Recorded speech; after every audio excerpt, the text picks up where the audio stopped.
Pues nada, lo dicho, muchas gracias Jesús por cederme el local y muchas gracias a todos por haber venido aquí, que a muchos ya nos conocemos de diferentes viajes en Normandía, en la Ardenas y el reciente de Egipto, que vinimos hace apenas una semana, que estamos aquí 5 personas, que parece que no, pero de ese viaje estamos casi todos.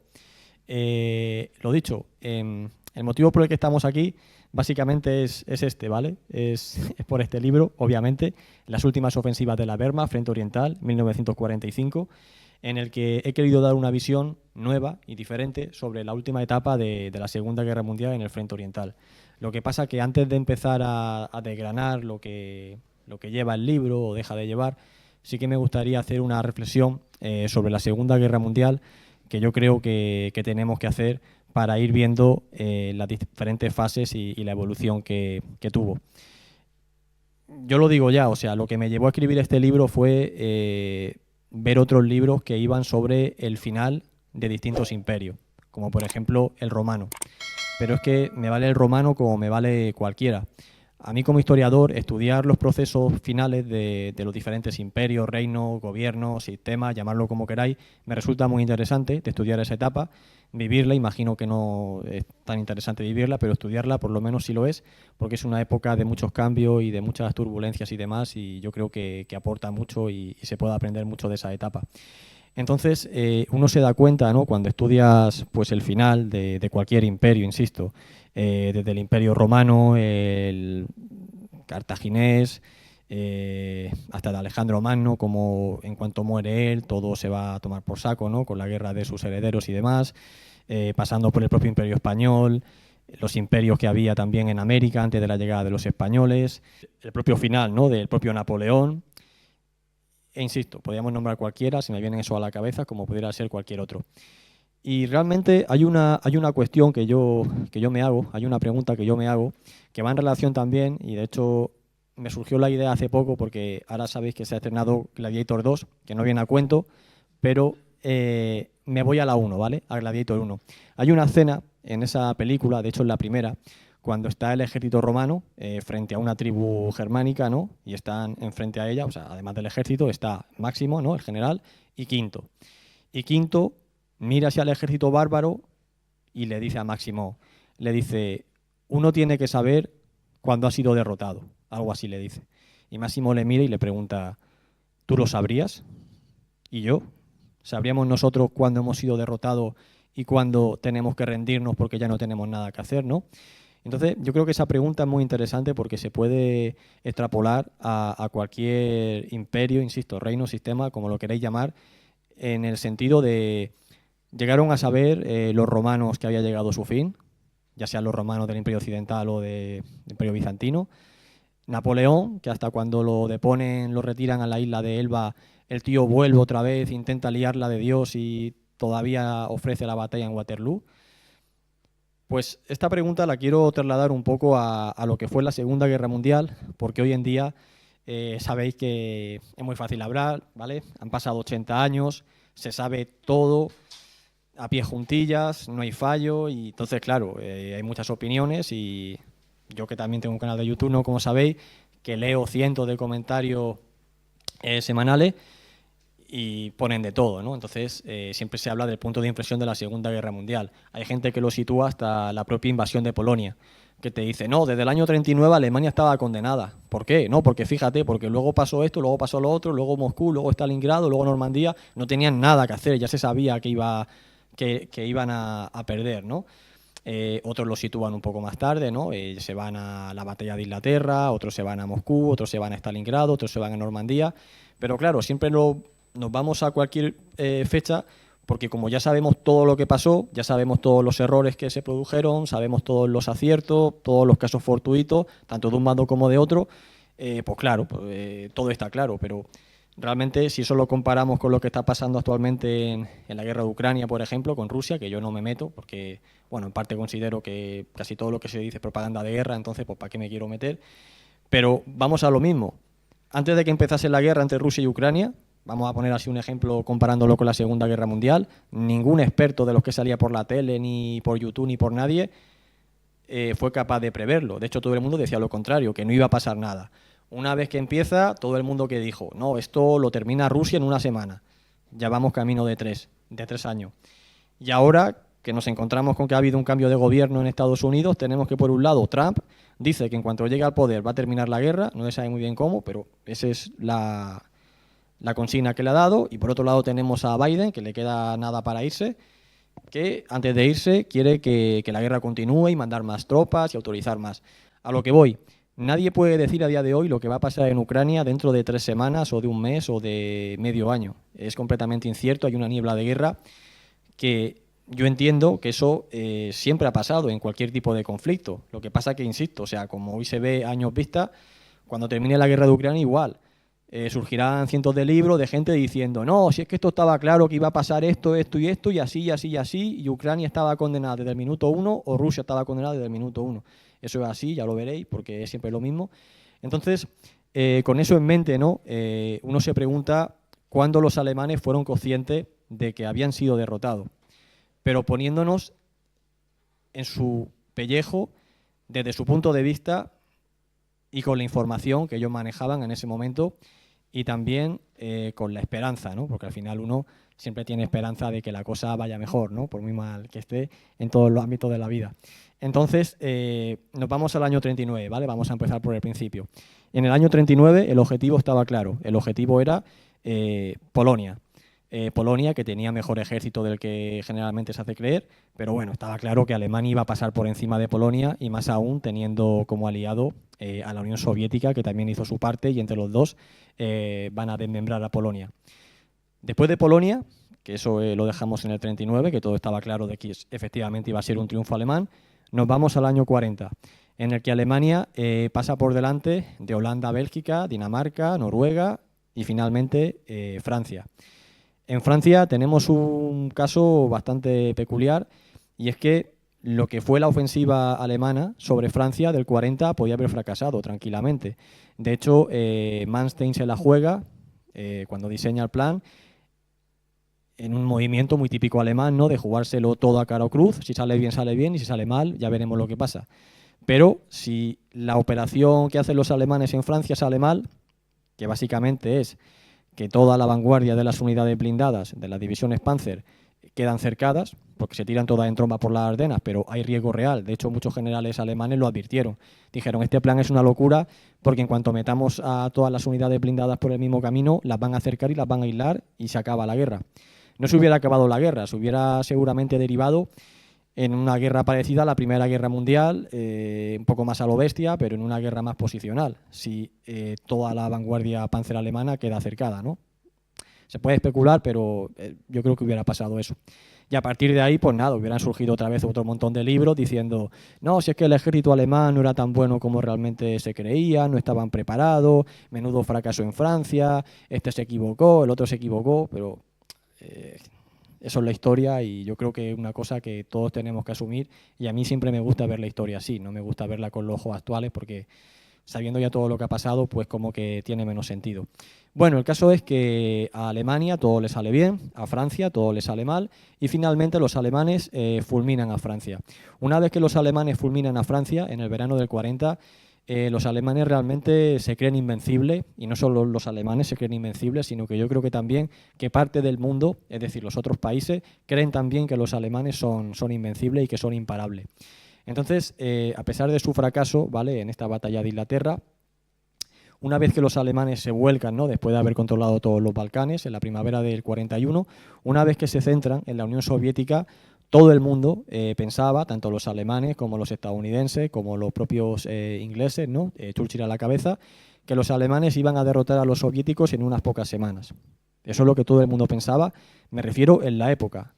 Hoy en día ya sabemos la capacidad de regeneración que tiene el Ejército Rojo y tal, pero, insisto, estoy hablando en la época. Los alemanes realmente cumplen el objetivo de la Operación Barbarroja, que no era otro que aniquilar al Ejército Rojo y esperar, de una forma un poco optimista, que eso fuese necesario para que el gobierno soviético internamente colapsase.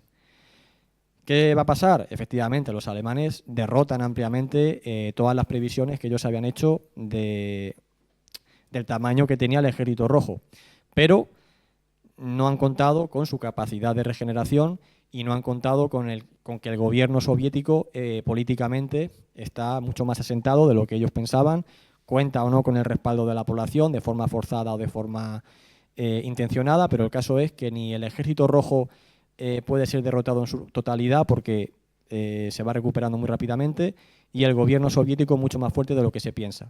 Entonces, a partir de ahí sí que es un fracaso la operación, pero insisto, lo que es la primera parte, según el pensamiento alemán, sí que se cumple. Y a partir de ahí llegamos a la fecha clave de la Segunda Guerra Mundial, que va a ser diciembre del 41, en el que pasan dos cosas: que los alemanes no pueden entrar en Moscú, ni pueden poner punto final, a su operación, y que Estados Unidos entra ya de forma abierta y de forma formal en la Segunda Guerra Mundial. A partir de aquí ya hay alguna voz de alarma dentro del propio bando alemán, del alto mando me refiero. Por ejemplo, Fritz Todt, de la organización Todt, ¿no? La famosa organización que construía todo tipo de infraestructura, ¿no? Por toda Alemania. Este hombre, más o menos en enero o febrero del 42, ya tiene una reunión con Hitler y le dice que es imposible ganar la guerra.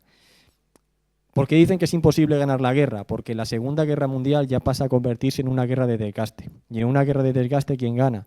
El que puede permitirse un desgaste mayor, porque tiene una industria mayor, porque tiene más capacidad de población y puede sobreponerse a cualquier cosa que le venga. Pero claro, tú te pones en el mapa de diciembre del 41 y ves la extensión que tiene el Tercer Reich, que te llega desde la costa atlántica francesa hasta a pocos kilómetros de Moscú, y a nadie en su sano juicio se le ocurre decir: esta gente ya no tiene nada que hacer, lo mejor que pueden hacer es rendirse. Obviamente eso no cabe en ninguna cabeza.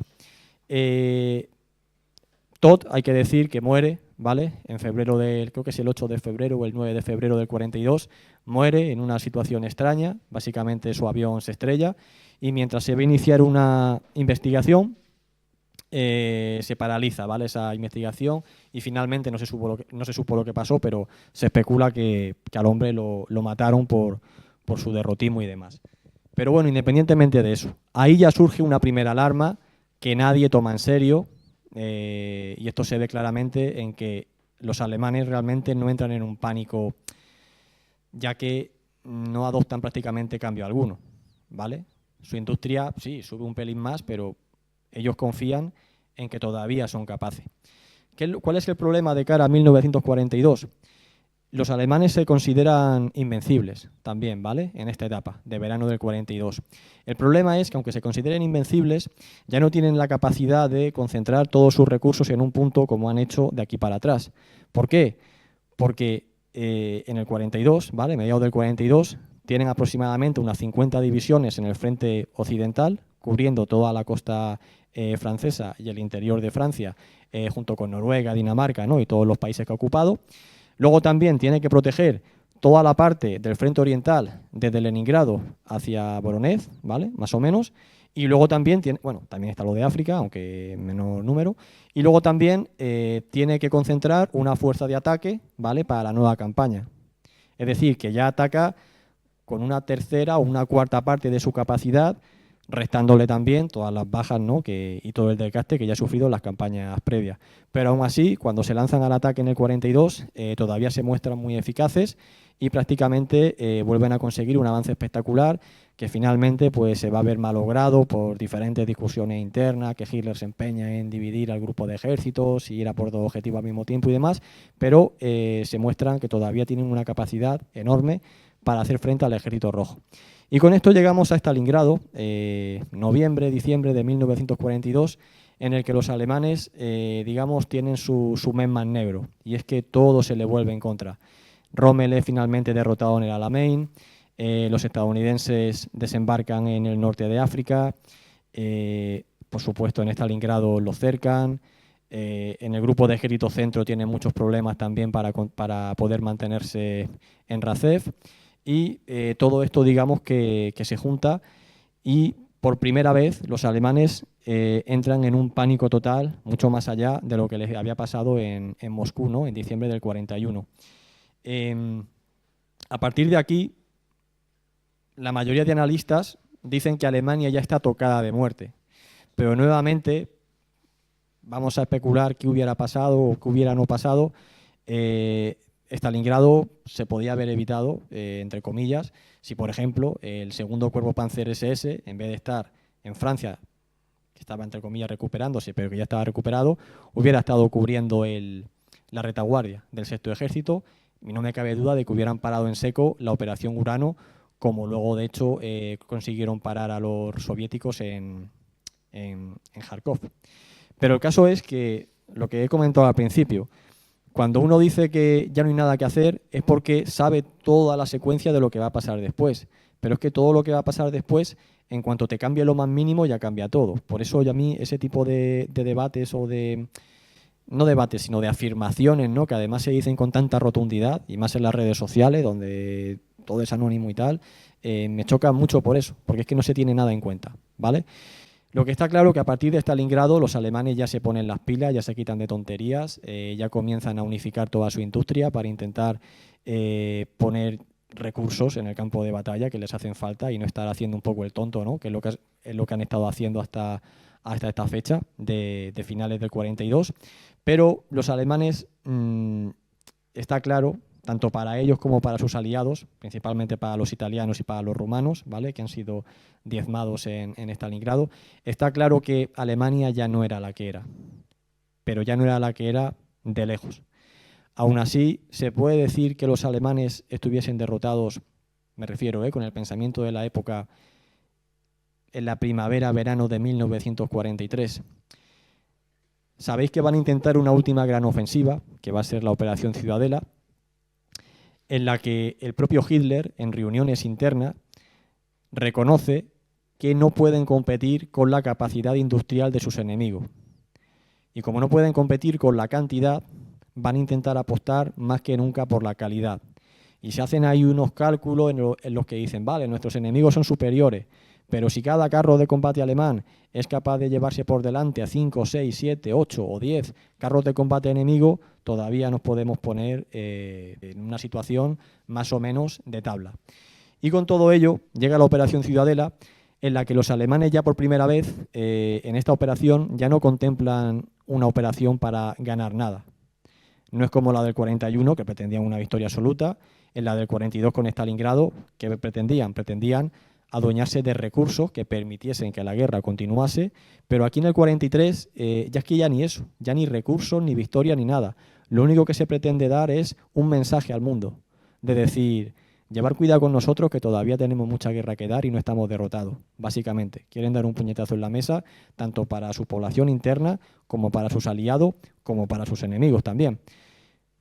Y a partir de aquí, en apenas unos días, porque no dura más lo que es la batalla de Kursk, porque rápidamente los alemanes tienen que pasar a la defensiva debido a toda la presión que le están haciendo por sus dos flancos, ¿no?, por el saliente de Orel y por la cuenca del Donetsk.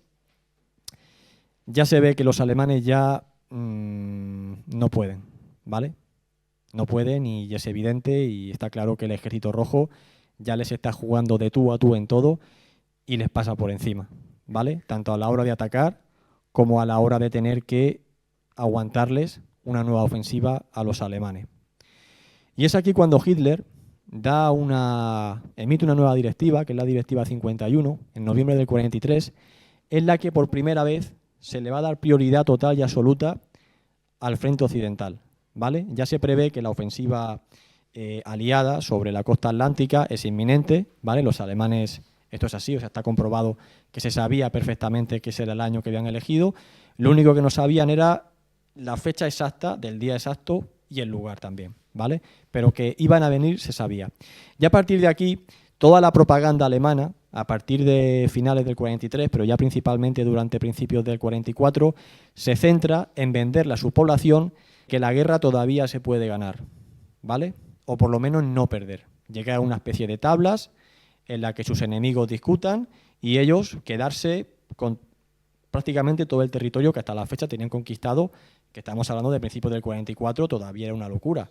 Desde la costa atlántica hasta aproximadamente, bueno, de todavía, ya el Leningrado ya no, que los acababan de rechazar, pero desde el Narva hasta la parte del Dnieper aproximadamente, o sea, estamos hablando de una cantidad de terreno increíble.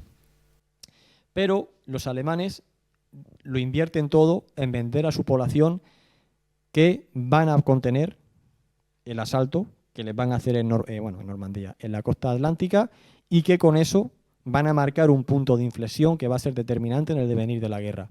Y es el mensaje real que la propaganda alemana repite una y otra vez. De hecho, durante los primeros meses del 44 llega a haber incluso cierta ansiedad porque es lo que la población está esperando. La población ya está mal, obviamente. Todo el mundo tiene familiares, conocidos que han muerto, todo el mundo está sufriendo los bombardeos y de alguna manera quieren que la cosa pues acabe lo antes posible, ¿no? Y sobre todo antes de que la guerra llegue a ellos. Entonces están esperando con muchas ansias que finalmente los aliados occidentales les ataquen para que cuando su ejército repele ese ataque, algo cambie. Finalmente, cuando los aliados desembarcan el 6 de junio en Normandía, en pocas horas se ve que los alemanes tampoco son capaces de rechazar la invasión y de que la cosa vaya más. Además, Normandía se junta con la operación Bagration en el frente oriental. Y a partir de aquí, en aproximadamente 2 meses, ¿vale? Desde junio a agosto, Alemania ya se va a quedar encorsetada en el frente occidental, pues en su frontera original, y en el frente oriental se va a quedar más o menos en la línea del Vístula. Todavía conservan Rumanía, aunque la van a perder también en agosto, siendo un auténtico mazazo para Alemania, que pierde su última fuente de combustible, ¿vale? Pero fijaos que, aun en esta situación, que ya nos vamos a septiembre del 44, los alemanes todavía se pueden agarrar a un clavo ardiendo. Y dicen, bueno, vamos a ver, está claro que, madre mía, todo lo que nos ha venido encima, ¿no? En este último año, lo hemos perdido casi todo, pero es ahora cuando el soldado alemán va a dar lo mejor de sí. Porque ahora ya no defiende Francia ni defiende pues un territorio soviético que no le dice nada, que se pregunta que por qué estoy aquí. Ahora ya defiende su territorio, defiende su casa, defiende a su familia, a sus hijos y demás. Y aquí ya el soldado alemán va a luchar con una determinación tal que va a impedir que los aliados penetren en Alemania, ¿no? Esa es la última ya esperanza y esa es la última consigna a la que los alemanes deciden agarrarse, ¿no? Imitando un poco pues el modelo tal vez de la Primera Guerra Mundial, en la que se puede establecer un frente, tanto por un sitio como por otro, bueno, la Primera Guerra Mundial solo por uno, pero aquí hacerlo por dos, en los que el enemigo se choque contra ese muro, de alguna manera se desangre y llegue un punto en el que pierda las ganas por seguir atacando y sea propenso a decir, bueno, mira, vamos a llegar a un acuerdo tal y ya está. Lo que ha pasado, pasado está, y esa era la última baza a la que los alemanes se agarraron. ¿Era posible o no era posible? ¿Lo creían realmente o no lo creían realmente? Eso nunca lo sabremos, pero lo que está claro es que era la última alternativa que les quedaba y, bueno, pues apostaron por eso. Pero nuevamente se va a ver que si bien en el frente occidental se va a poder mantener bastante el avance aliado, en el oriental todo se desmorona en cada ataque soviético. En las reuniones que Hitler tenía internamente con muchos generales, incluso con el propio mariscal Keitel, Keitel una y otra vez, o al menos eso afirma en su diario, no paraba de preguntarle a Hitler continuamente que, bueno, que si se estaba iniciando o no algún tipo de negociación secreta para llegar a una tregua, para llegar a una paz. Y la respuesta que Hitler daba una y otra vez es que en la situación de debilidad total en la que estaban ahora no tenía sentido intentar negociar ninguna paz porque la única respuesta que iba a tener del enemigo, que es la que tenía, era la rendición incondicional. Entonces, en esta fase, la obsesión, ¿vale?, que tiene Hitler y su círculo interno es que ocurra un milagro, que un milagro básicamente es que se pueda frenar en seco una ofensiva soviética y estadounidense / británica en ambos frentes y que a partir de ahí el enemigo, ya sea por capacidad, ya sea porque la opinión pública se le echa en contra, digamos, pierda la voluntad de luchar. Ese es el único milagro al que, bueno, pues al que apostaron y que estaban esperando. Una vez que eso tenga lugar, una vez que se llegue a un pequeño estancamiento, ya supuestamente, o al menos esto decían ellos, ya digo que es su palabra, ya le daría pie a sentarse en una posible mesa de negociación desde una posición lo más reforzada posible, ¿vale? Claramente esto nunca se va a producir. El último intento que van a intentar los alemanes para que algo ligeramente parecido se pueda producir, va a ser la ofensiva en las Ardenas, ¿vale? Que se lanza el 16 de diciembre en un intento, pues eso, una operación imposible, pero que si hubiera salido bien y como estaba planificado, que claro, es muy fácil decirlo, ¿no? Pero otra cosa es hacerlo, era pues dar tal mazazo a los estadounidenses y a los británicos que si bien no les fuerzan a una paz o a una tregua, pues bueno, dejarlos tan machacados que en cualquier caso les otorgase más tiempo. Es lo único que prevalece en esta fase final. Antes hemos dicho el objetivo del 39, del 40, del 41, del 42, del 43. El objetivo del 44 es el que hemos dicho, rechazar la invasión, fracasa. Y ya el objetivo del 45 es simple y llanamente mantenerse vivo un día más. Es así, pero es su única baza. Insisto, hoy en día sabemos lo que pasó. ¿Podría haber pasado algo? Los alemanes aludían a que Stalin estaba a punto de morirse, que estaba muy mal de salud, que a ver si se moría. Roosevelt finalmente se murió. Pudo o no pudo haber cambiado eso algo, pudo o no pudo haber habido una especie de riña entre los aliados y demás. Hoy en día nos parece ridículo con la información de la que disponemos, pero en la época, pues bueno, es lo que ellos creían, o mejor dicho, lo que decidieron creer, y así fue. Y con todo esto llegamos ya al libro, por fin. Esta introducción que acabo de hacer no la hago tan amplia, la hago un poco más resumida en el libro y no de esta perspectiva tan reflexiva, pero con esto llegamos a lo que yo narro en el libro, ¿no? Todas estas operaciones que van a tener lugar en el 45 en el frente oriental.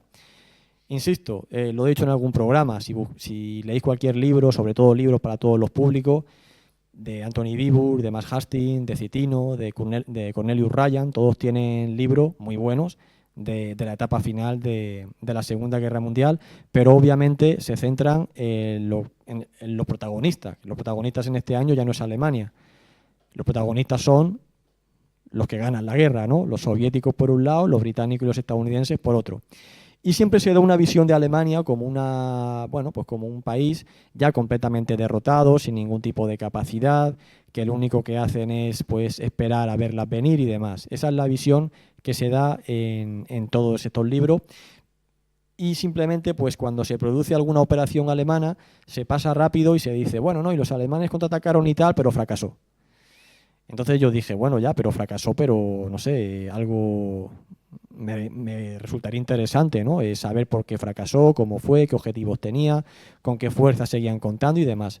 Entonces eso es lo que básicamente yo he decidido hacer en este libro, que como digo, pues me sirvió de inspiración, pues principalmente otros libros sobre la caída del Imperio Romano y los últimos coletazos, ¿no?, de las legiones romanas que no pararon de combatir, aunque ya no eran ni la sombra de lo que habían sido, ¿no?, durante los 3 primeros siglos, pero 3 primeros siglos de nuestra era, me refiero, pero bueno, todavía seguían presentando batallas, haciendo sus pactos con diferentes reinos bárbaros y demás, y de alguna manera o de otra intentaban pues no desaparecer.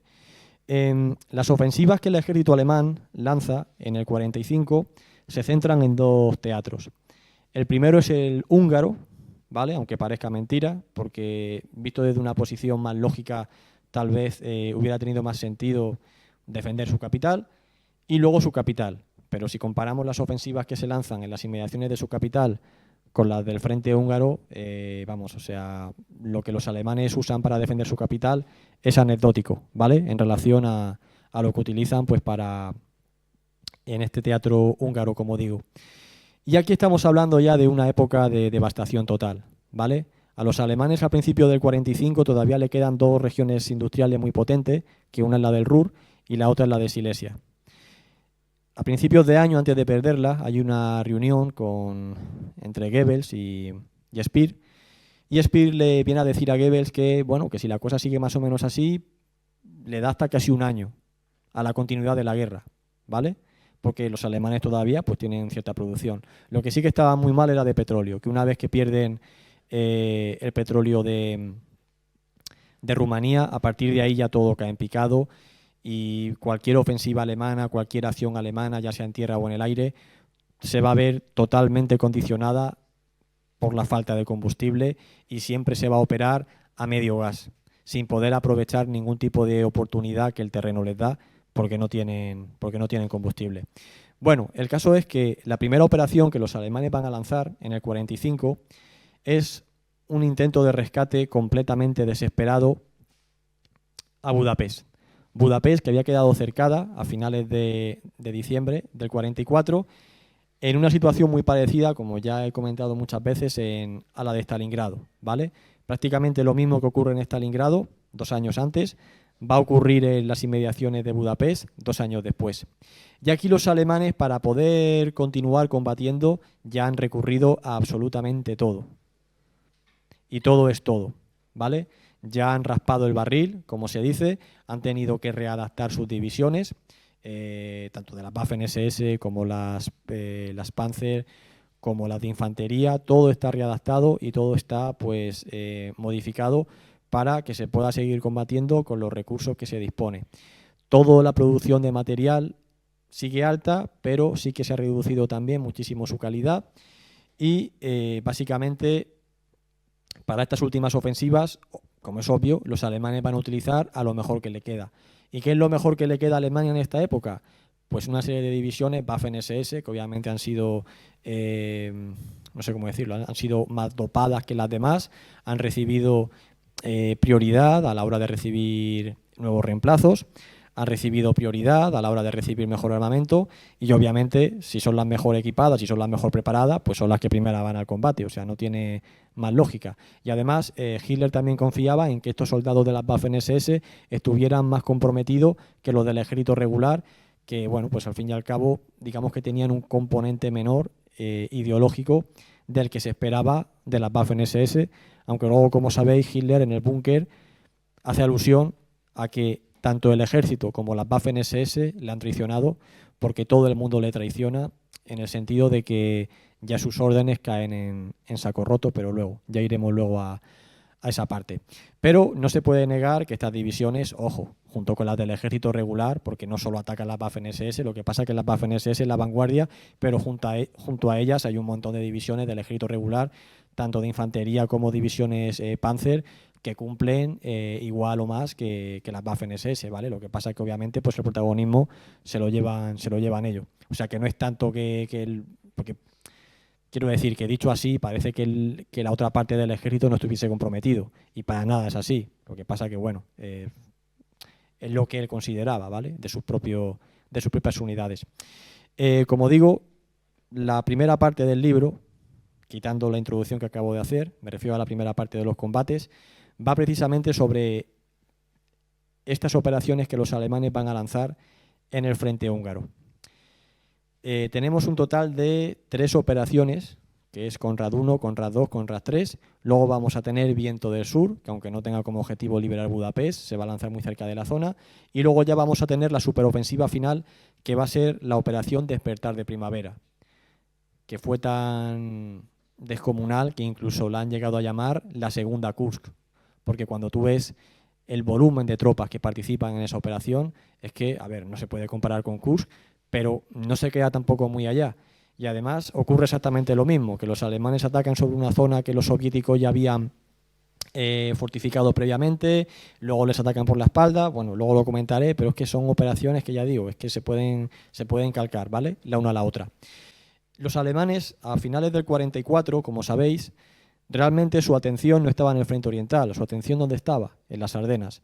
Era allí donde, como acabo de comentar, los alemanes van a lanzar esta última apuesta con el objetivo que he dicho y todo el desmoronamiento del frente oriental, tanto en Hungría como luego posteriormente en el Vistula-Oder, el 12 de enero, cuando los soviéticos pasan al ataque, todo les pilla un poco por sorpresa. Pero, entre comillas, le pilla por sorpresa porque el propio Hitler había decidido creer eso. Se había debilitado enormemente este frente para poder llevar a cabo esta última ofensiva bajo la premisa de que no pasaba nada porque los soviéticos no tenían la capacidad de atacar tan pronto. Pero claro, esto es una conclusión a la que los alemanes quieren llegar, porque realmente sí tenían informe de que los soviéticos estaban a punto de pasar al ataque. Pero bueno, esto es otro tema. En cualquier caso, todas estas ofensivas que los alemanes van a lanzar en el frente húngaro tienen pues un denominador común, y es que como todo el mundo le da por muerto, al igual que hicieron los estadounidenses y los británicos en las Ardenas, ya nadie espera nada de ello. Entonces, si ya no esperan nada de ello, es cuando más te pueden sorprender, porque al final te confías, ¿no? Y de alguna manera te pasa como les pasó a los alemanes cuando ellos a su vez se confiaron con sus enemigos, en el 41 y en el 42, en Rusia, ¿vale?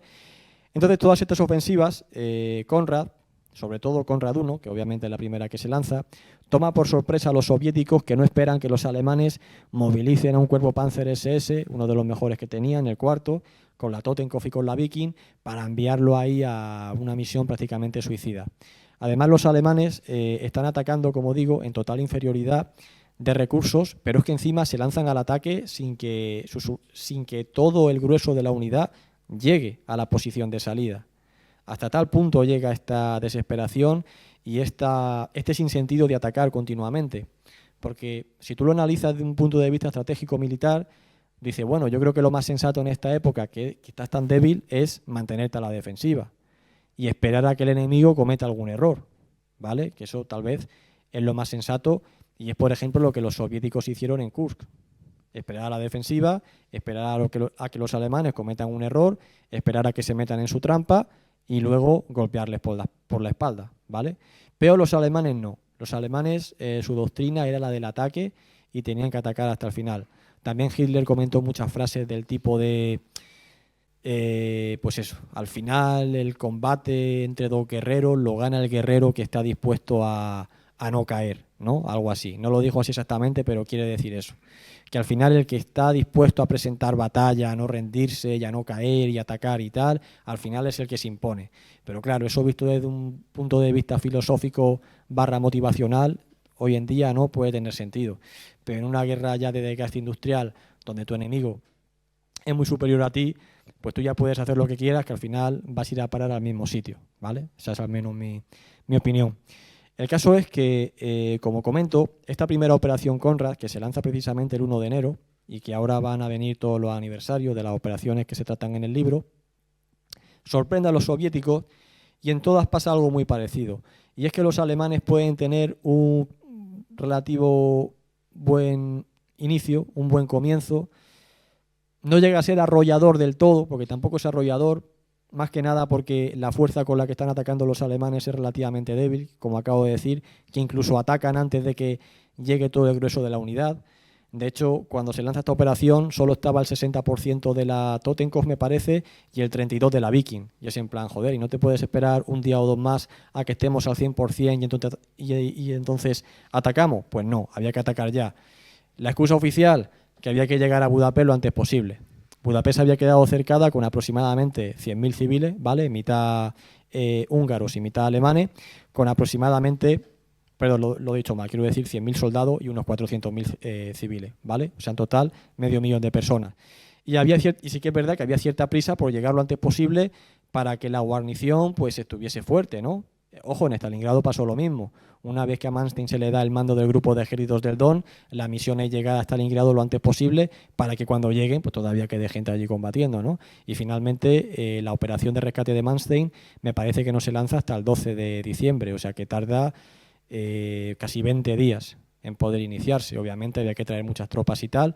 Aquí no, aquí estamos hablando de que los alemanes han montado toda la operación en apenas 6 o 7 días, lo cual es un logro considerable viendo cómo estaban y teniendo en cuenta también que todo su movimiento estaban restringido por la aviación aliada que los cazaba al menor movimiento, como también por su red ferroviaria, que estaba también completamente arrasada por el enemigo y que tampoco tenía mucho combustible para poder mover a las unidades sin utilizar el ferrocarril. Bien, pues una vez que los alemanes atacan, que ya en el mapa, pues en el libro tenéis todos los mapas de la operación. Una vez que los alemanes atacan, lo que hacen es que sorprenden al enemigo, avanzan durante 2 o 3 días y a partir de ahí los soviéticos comienzan a enviar refuerzos a la zona. Y a partir de aquí pasan dos cosas. Que los alemanes van perdiendo fuerza porque son tan débiles que a poco que combatan y a poco que avancen, cada vez se van reduciendo más. Quedan también muchas bolsas soviéticas que no quieren atender porque el objetivo es avanzar, no contener cada bolsa y aislar cada bolsa, reducirla y demás. Entonces al final llega un punto en el que pasadas 4 o 5 días pasa lo siguiente. Los alemanes ya son débiles, no pueden seguir avanzando. Los soviéticos han traído refuerzos y han apuntalado el frente que los alemanes acaban de abrir. Y los alemanes, que son tan débiles que no pueden seguir avanzando, tienen que atender a su retaguardia, donde ha quedado disperso parte del ejército que acaban de arrollar y que ahora les está molestando en su retaguardia, tipo como si fueran partisanos. Esto va a ser, como digo, el denominador común en todas las operaciones que los alemanes van a lanzar en Hungría, menos en la última, que va a ser la de la operación Despertar de Primavera, que allí directamente ni pueden avanzar. Apenas avanza el primer cuerpo Panzer SS con la Luftwaffe y la Hitlerjugend, porque los soviéticos han montado ahí un muro. Pero bueno, la última gran operación, porque realmente Conrad II es muy escueta, simplemente ataca a la Viking, que además se ataca siempre por terreno montañoso. Son situaciones que se parecen bastante a las Ardenas. La zona es abrupta, montañosa, hay bosque, está nevado, pero tampoco es nieve, sino que es barro, y está el terreno muy mal para los carros de combate. Hay mucha niebla. La aviación, que esto sí que juega de cara a los alemanes, no puede actuar, o al menos no puede actuar con la libertad deseada. Y finalmente fracasan en esta operación Conrad II, que la Viking se queda a nada. De hecho, se suben a unas colinas de las montañas Pilis, que se llama, y hay muchos soldados de la Viking que dejaron en su testimonio que ellos llegaron a ver cúpulas de distintas iglesias y catedrales de Budapest, pero que justo en ese momento se le da la orden de replegarse. ¿Por qué se le da la orden de replegarse? En parte, bueno, porque nuevamente, y haciendo alusión a Stalingrado, Hitler no quería que se llegase a Budapest, se tomase a la guarnición y se le dijese, nos vamos. Lo que quería es que todo el frente se volviese a construir en el Danubio. Entonces, claro, era evidente que una división no iba a hacer eso. Entonces, ante el peligro de dejar que lleguen unos soldados ahí sin ningún tipo de capacidad para no poder cumplir la misión de volver a establecer el frente en el Danubio, al final la orden que se da es que se paralice esa ofensiva, porque más al sur, entre el lago Valencia y el lago Balatón, se va a montar todavía una operación mucho más potente que va a ser Conrad III. Que de hecho, si miráis Conrad III en cuanto al volumen de tropas usadas y a lo que consiguieron avanzar, va a conseguir mucho más incluso que la operación Despertar de Primavera, ¿no? Que fue la última super gran ofensiva alemana, que esa ya es de marzo del 45. O sea que, bueno, se pospone Conrad II y otra vez todo se reorienta en Conrad III. Los alemanes tenían un tantísimo problema con el combustible, que para los alemanes simplemente desplazar a las tropas que estaban, digamos, al norte, llevárselas al sur, por donde se iba a lanzar Conrad III, prácticamente no pueden hacerlo, porque no tienen gasolina para llevar a cabo esa maniobra. Entonces pierden un montón de tiempo desviando a las unidades por ferrocarril, que las tienen que mandar a una zona muy lejana del frente para hacer otra vez la curva y tal. Es obviamente el ejército estadounidense o el ejército soviético de la época, en un movimiento en línea recta, quemando todo el combustible que hubiese sido necesario, te lo hacen en muy poco tiempo. Pero son cosas que, bueno, de logística que hay que tener en cuenta para este tipo de operaciones, que, como he comentado al principio, lo condicionan absolutamente todo. A partir de aquí se lanza Conrad III, participan nuevamente las dos divisiones de las Waffen-SS, la Totenkopf y la Viking, y también 3 divisiones Panzer del ejército regular. Pero claro, aquí estamos hablando de que todas estas unidades, de una manera o de otra, ya llevaban combatiendo desde el 1 de enero, prácticamente. Ya habían sufrido un fuerte desgaste. Os podéis imaginar el tipo de refuerzos que reciben, que básicamente les llegan soldados ya sin ningún tipo de formación, ni entrenamiento, ni experiencia, no se pueden aclimatar, no pueden conocer a sus compañeros y rápidamente se les mete en una unidad y se les dice, mañana te toca atacar esa colina, ¿no? Estoy siendo un poco exagerado, pero en plan resumen no dejaba de ser así, y así se quejaban los propios mandos de que esas situaciones se daban.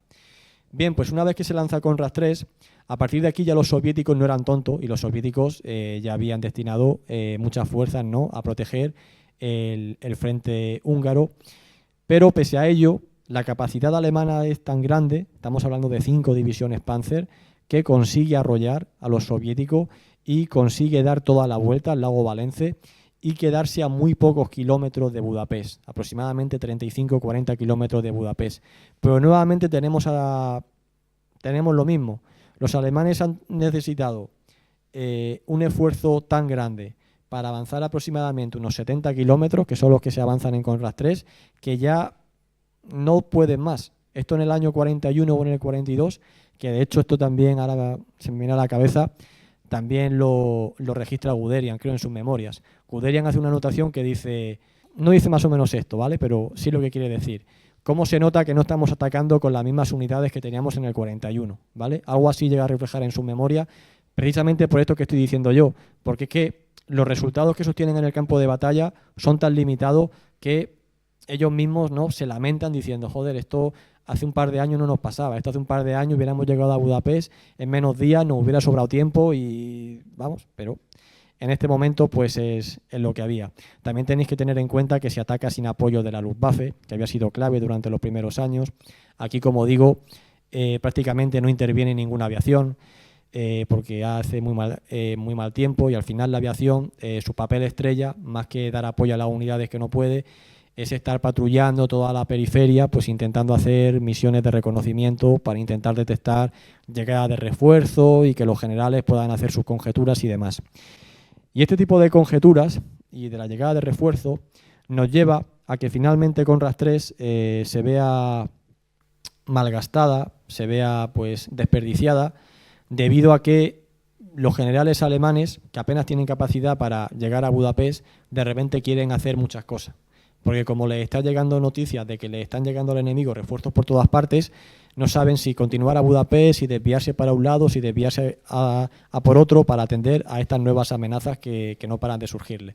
Hasta que finalmente, bueno, ya los alemanes ya obviamente se ven en la situación, como digo, de que ya no tienen fuerza y de que el enemigo no es que haya sido reforzado y no puedan pasar la defensa que ha construido el enemigo, es que se está preparando para atacar y como te ataque sí que te va a pasar entonces por encima, ¿vale? Y no te va a atacar donde tú lo esperas, te va a atacar por la retaguardia o te va a atacar por algún flanco para aislarte, ¿vale? Que fue exactamente lo que pasó aquí en Conrad 3.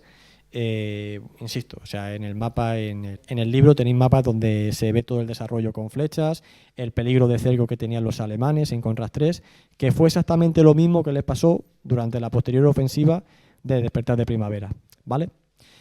Bien, pues una vez que fracasa el intento alemán por rescatar Budapest, la ciudad ya se da por perdida, ¿vale? Budapest se da por perdida porque no hay capacidad para llegar a ella, no hay tiempo para montar otra ofensiva y todos los avisos, todos los informes que le manda la propia guarnición de Budapest es que ya están en las últimas y lo único que solicitan, al igual que Paulus al final, es que se le dé la orden para intentar hacer una ruptura por su cuenta. Esta concesión de que haga una ruptura nunca se llega a dar. Lo que pasa es que aquí el hombre se vino arriba y dijo, sálvese quien pueda. Y finalmente de una guarnición ya quedaban menos de 100.000 soldados, pero se llegan a salvar como 200 o 300 nada más. El resto cae o muerto o directamente no le queda otra que rendirse y al final pues se convierte en un prisionero del ejército soviético. Pero en este momento en el que los alemanes están ahí en la pugna por el frente húngaro, en Budapest, están sucediendo dos cosas. La primera es que los soviéticos han llegado a 70 kilómetros de Berlín, se llegan a situar en el Oder. Después de la ruptura que han hecho el 12 de enero en el frente del Vístula, avanzan a toda velocidad, precisamente la operación del Vístula-Oder, y en apenas nada, desde el 12 de enero hasta el 30, 29 incluso de enero, que se planta Zhukov en el Oder, estamos hablando de que en 2 semanas se han limpiado Polonia, ¿no? Batiendo incluso récords de avances de la Wehrmacht en el frente oriental, pero porque volvemos a lo mismo, porque avanzan tan rápido, no hay que darle muchas más vueltas, porque una vez que superan la primera línea alemana, luego ya en la retaguardia no hay nada. Entonces se avanza sin ningún tipo de oposición, al igual que hacían los alemanes cuando avanzaban después de superar la primera resistencia del enemigo, ¿no?, en primera línea. No es que se esté avanzando combatiendo, porque si estás avanzando combatiendo no puedes avanzar esa cantidad de kilómetros. Ya es un avance sin oposición porque los alemanes ya solo pueden proteger una débil línea, ¿no?, en primera línea de frente. Bien, pues mientras eso tiene lugar, que los soviéticos se sitúan ya a 70 kilómetros de Berlín, También los alemanes se dan cuenta de que Budapest va a caer, de que no tienen fuerza para recuperarla, cancelan ya cualquier ofensiva allí. Y la única baza que le queda al ejército alemán, ¿vale?, que es el sexto ejército Panzer SS, con divisiones como la Listandarte, la Das Reich, la Hitlerjugend y la Hohenstaufen, que ya es la élite ya que le queda, ¿no?, junto con la Totenkopf y la Viking, que ya han sufrido su desgaste y que ya han fracasado en su misión. En ese momento se está trasladando a toda velocidad desde las Ardenas al frente oriental. Es una maniobra que los aliados detectaron, me refiero a los ingleses, y se lo pasaron a los soviéticos, ¿vale? Lo que pasa es que todo el mundo se esperaba que estas tropas, en vez de dirigirse hacia el frente húngaro, todo el mundo esperaba que estas tropas fuesen a Berlín, como era lo habitual, ¿no? Decir, joder, tienes tu capital ya completamente amenazada a tiro de piedra, lo más normal es que mandes a lo que te queda a defender tu capital. Pues no, se mandó al frente húngaro. Y aquí es donde entramos en la otra operación bastante desconocida que cuento en el libro, que se llama la Operación Solsticio, ¿vale?, que es un ataque alemán en las afueras en las afueras, bastante afueras, pero quiero decir, frente a Berlín, ¿vale?, a unos 80, 90 kilómetros de Berlín, ya en la parte oriental del Oder, para intentar seccionar esa vanguardia de Zhukov, del primer frente bielorruso. Se intenta, digamos, seccionar. Guderian lo que plantea es un gran movimiento en forma de tenaza, con todos los restos de las tropas que le quedan a los alemanes en Pomerania, junto con las tropas que tienen que llegar de Curlandia, junto con retirar tropas de Noruega y demás, hacer ahí pues un super ejército que se lance hacia el sur, y por otro lado todo el sexto ejército Panzer SS, él pide desviarlo del frente húngaro, pide desviarlo hacia el norte, hacia la zona de precisamente de Kustrin, entre Kustrin y Frankfurt del Oder, y que desde ahí salga la pinza sur y entre las dos seccionen a toda la vanguardia del primer frente bielorruso, que después de su avance pues también ha sufrido cierto desgaste y que tampoco está en su mejor momento hasta que no se vuelva a recuperar a toda velocidad, como de hecho estaba haciendo. Pero Hitler finalmente descarta este plan, lo primero porque ni quiere abandonar Curlandia, ni quiere debilitar Noruega, y por supuesto tampoco quiere dar por perdido el frente húngaro y dar por perdida también las últimas plantas de petróleo que le quedan ahí. Así que Hitler dice que no, dice que sí, que se va a llevar una ofensiva, evidentemente, con la cantidad de tropas que se puedan reunir, que son minúsculas, ¿vale?, que precisamente van a estar también bajo el mando de Steiner y del tercer cuerpo Panzer SS. Y el sexto ejército Panzer sigue su destino a Hungría. La operación Solsticio es un fracaso total porque desde la operación proyectada a lo que finalmente se lanza no tiene nada que ver, es una operación sin sentido, de una sola cuña, en la que el enemigo rápidamente va a desviar todos los refuerzos a taponar esa penetración y no va a tener una doble pinza, digamos, una pinza sur para por lo menos dudar y decir, oye, que nos atacan por 2 puntos, vamos al norte, vamos al sur, ¿no? Y en esas horas de duda o en esos días de dudas tú puedes hacer algo. Aquí no, aquí solo se ataca por un lado, sin sentido, con una cantidad de tropas muy débiles y la ofensiva se cancela al segundo día. O sea que ya me diréis, ¿no?, vosotros, qué tipo de ofensiva pudieron lanzar los alemanes, que realmente para ellos, estratégicamente hablando, era la principal, porque tenía como objetivo defender su capital. Luego, esto también lo cuento en el libro, hubo una especie de debate interno entre Chuikov, que Chuikov era el que mandaba la vanguardia de Zhukov, ¿vale?, porque Chuikov era partidario de seguir avanzando hacia Berlín, sin detenerse, ¿vale?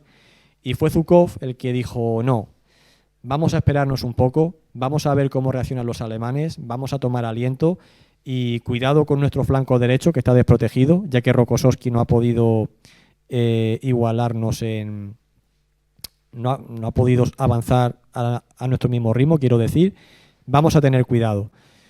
A todo esto que Stalin le llama a Zhukov y le dice, oye, ¿qué pasa? ¿Qué estáis haciendo? ¿Vais a avanzar a Berlín? ¿Qué vais a hacer?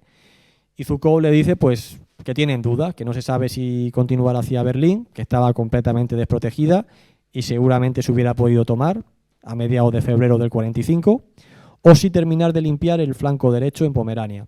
Y Stalin, o al menos esto cuenta Zhukov, le dice que se dejen de tonterías y que limpien el flanco norte y que ya se avanzará a Berlín cuando tengan que avanzar, ¿vale? Esto fastidió mucho a Chuikov, que después de la guerra, después de la muerte de Stalin, que ya hubo cierta libertad, ¿no?, para que los generales pudiesen hablar y dar su opinión y sus impresiones sobre las distintas operaciones militares en las que habían participado. Pues bueno, tienen un debate y eso. Obviamente Chuikov defendía que se podía haber tomado Berlín en febrero del 45 y haber acabado ya la guerra, y Zhukov defendía que no, que había que primero limpiar el flanco derecho, porque de lanzarse hacia Berlín hubieran podido sufrir una derrota. Nunca sabremos lo que hubiera pasado, pero bueno, está claro que si el sexto ejército Panzer SS hubiera participado en esa pinza sur, probablemente estaríamos hablando de que en las inmediaciones de Berlín, digamos, en la parte oriental del Oder, se hubiera dado pues una super batalla que hoy en día seguro que habría muchísimos libros sobre ella y documentales y se estudiaría. Y bueno, el caso es que al no pasar esto, como he dicho, la operación Solsticio es un fracaso total. Y el sexto ejército Panzer se manda en tromba al frente húngaro para defender el petróleo y para, ojo, intentar volver a recuperar Budapest y volver a hacer una línea de frente más o menos fuerte en el Danubio.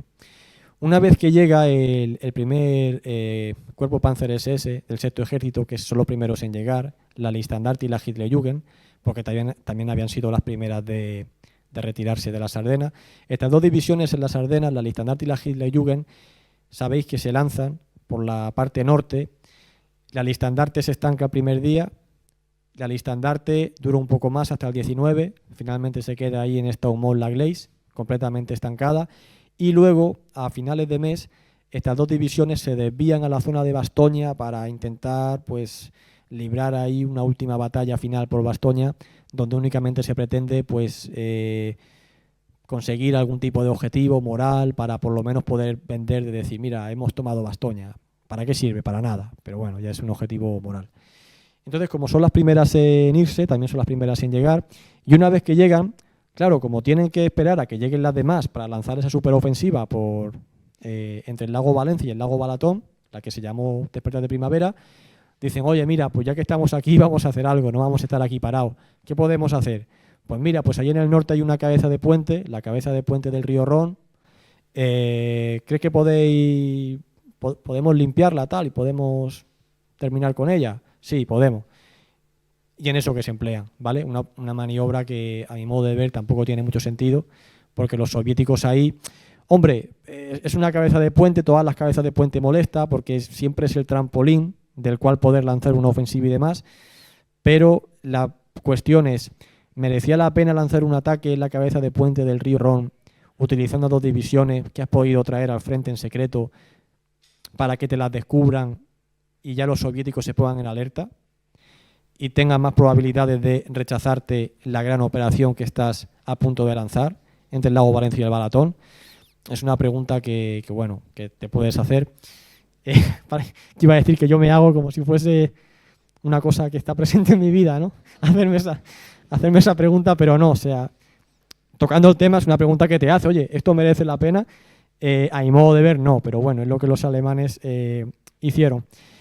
Y efectivamente, pueden triunfar, pueden seccionar la cabeza de puente del río Acherón, le dan una tunda a los soviéticos, pero ya han perdido el factor sorpresa de cara a futuras ofensivas, porque los soviéticos obviamente no son tontos y se dan cuenta de que ahí hay dos unidades de élite de la Waffen-SS, y ya las unidades de élite de la Waffen-SS, desde aproximadamente el verano, finales sobre todo de 1943, los enemigos de Alemania, ¿vale?, las utilizaban para comprobar la capacidad de recuperación que tenía el ejército alemán. Es decir, después de que una división como por ejemplo la Leibstandarte entrase en acción, se desgastase, se fuese a retaguardia a recuperarse y otra vez volviese a estar lista para volver a entrar en acción, ahí había un periodo entre que se retiraba y entre que volvía a estar lista para actuar. Esos meses de margen era el tiempo que los aliados tenían para calcular si los alemanes estaban bien o estaban mal. Es decir, si los alemanes tardaban mucho en poder dotar a estas unidades, es que estaban en una situación crítica. Ahora, si la podían volver a poner en combate en poco tiempo, era que los alemanes todavía tenían capacidad. Eso por un lado, ¿vale? Lo utilizaban para medir eso. Y por otro lado, Obviamente, en cuanto la veían aparecer o en cuanto veían que tal unidad de este tipo iba para tal frente, es porque sabían que algo iba a pasar ahí, y efectivamente algo pasaba cuando llegaba una de estas unidades.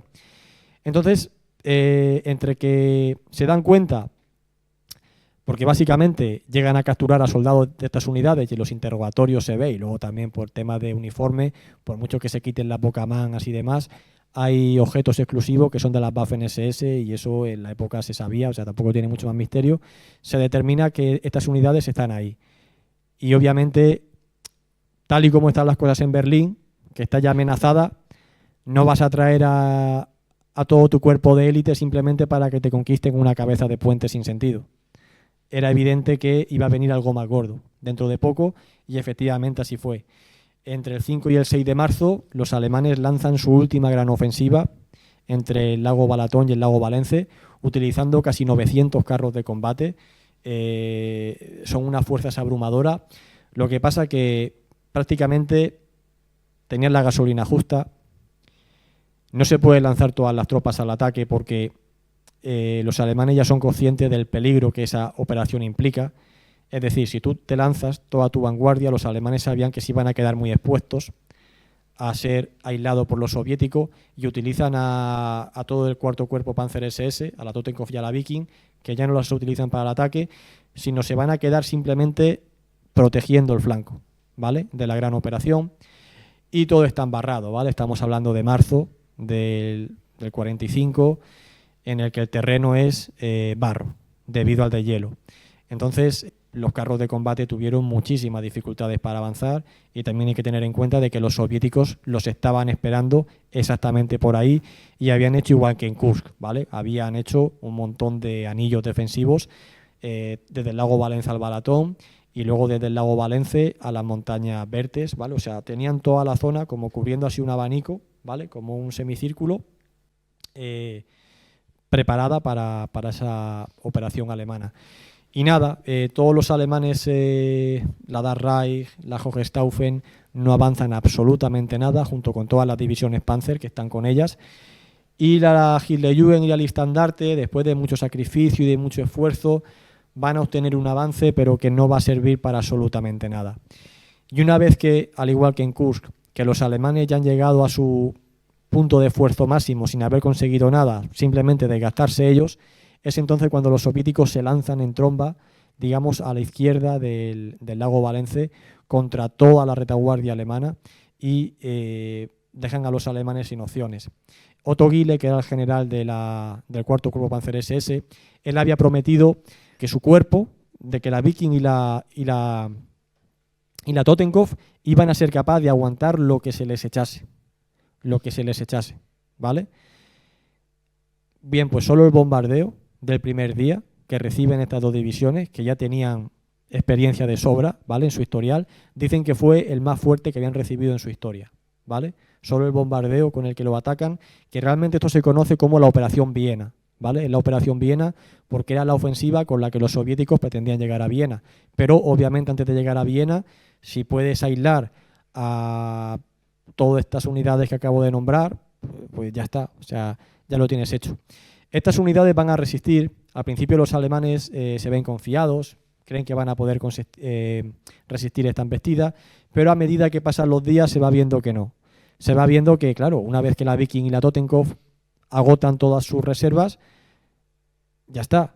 Es inminente que nos van a romper el frente y ya es cuando se da la orden de que todas las unidades alemanas que estaban a la derecha del lago Valence comiencen a replegarse poco a poco, primero con el objetivo de reforzar el sector del cuarto cuerpo Panzer SS, pero una vez que ya se ve que el avance soviético es arrollador, ya el objetivo no es simplemente que no te cerquen, ya el objetivo es un poco sálvese quien pueda y ir estableciendo posiciones, digamos, lo más alejado posible de Viena, pero que continuamente se tienen que abandonar porque la línea de frente se tiene que trasladar hacia Viena continuamente.